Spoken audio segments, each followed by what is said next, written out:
तर जैसलमेरमध्ये आता कर्फ्यू लागू करण्यात आला। जैसलमेर आणि आसपासच्या परिसरामध्ये मोठ्या स्फोटांचे आवाज झाले।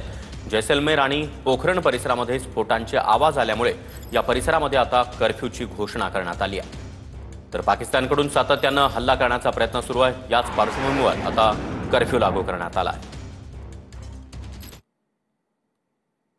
जैसलमेर आणि पोखरणमध्ये सध्या कर्फ्यू लावण्यात आलेला आहे। मी सध्या जैसलमेरमध्ये आहे आणि या ठिकाणच्या हनुमान चौकातली ही सगळी दृश्य आपण पाहतोय की कशा पद्धतीचं सध्या वातावरण आहे। वादळापूर्वीची जी शांतता असते ती सध्या या ठिकाणी अनुभवायला मिळते। सगळ्यात महत्त्वाचं म्हणजे पोखरणच्या जवळ असलेल्या ढुंडू, उग्रास आणि सतासर या गावांमध्ये काही वेळापूर्वीच जोरदार स्फोटांची माहिती मिळते आणि ढुंड या गावात जोरदार स्फोटासह क्षेपणास्त्र सुद्धा कोसळलेलं आहे आणि स्फोटांच्या आवाजासोबतच धुळीचे लोट उठल्याची माहिती मिळालेली आहे। क्षेपणास्त्रासारखी वस्तू कोसळल्यानं मोठा स्फोट झाला आणि स्फोट होताच लोक घराबाहेर पळाले। सुदैवानं कोणतीही जीवितहानी झाल्याची माहिती प्राथमिकरित्या मिळालेली नाहीये, पण त्यापूर्वीच आपण पाहतोय की आता या अनुषंगाने संपूर्ण या चौकामध्ये हनुमान चौक असू द्या किंवा आसपासचा संपूर्ण परिसर असू द्या या ठिकाणी मोठा पोलीस बंदोबस्त तैनात करण्यात आलेला आहे। बॅरिकेडिंग करण्यात आलेली आहे आणि जिल्हा प्रशासनाच्या ज्या गाड्या आहेत त्या सुद्धा या ठिकाणी आपल्याला पेट्रोलिंग करताना पाहायला मिळतात। तर दुसरीकडे पोलिसांची सायरन वाजवत एक गाडी सुद्धा या ठिकाणी फिरते आणि त्यासोबतच नागरिकांना घरातच राहण्याचं आवाहन जे ते केलं जाते। त्यासोबतच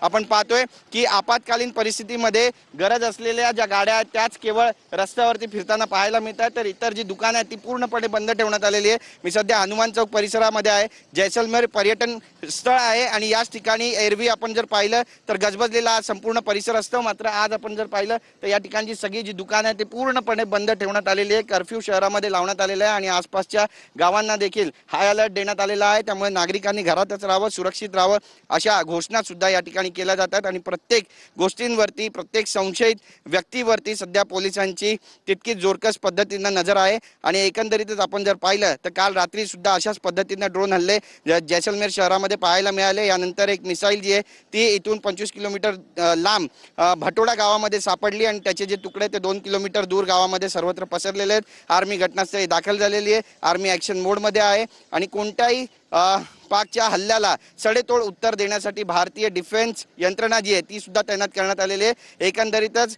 जैसलमेरमध्ये तणाव वाढताना सध्या पाहायला मिळतोय। कॅमेरा पर्सन खंडू कसबेसह गिरीश गायकवाड, TV9 मराठी, जैसलमेर।